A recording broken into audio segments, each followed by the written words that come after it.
மயிலாடுதுறை மாவட்டம் குத்தாலம் அருகே உள்ள பொரும்பூர் கிராமத்தில் எழுந்தருளியுள்ள பழமையான ஸ்ரீ ராமச்சந்திர பெருமாள் கோவில் கும்பாபிஷேக விழா கடந்த மாதம் 20ஆம் தேதி நடைபெற்றது.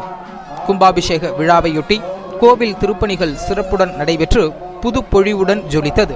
புனித நீருள்ள கடங்களை சுமந்து சிவாச்சாரியார்கள் ஆலயத்தை வலம் வந்து கோபுர கலசங்களில் தண்ணீரை ஊற்றும் முன்பாக கருட பகவான் வானத்தில் வட்டமிட்டபடி சுற்றி வந்தார்.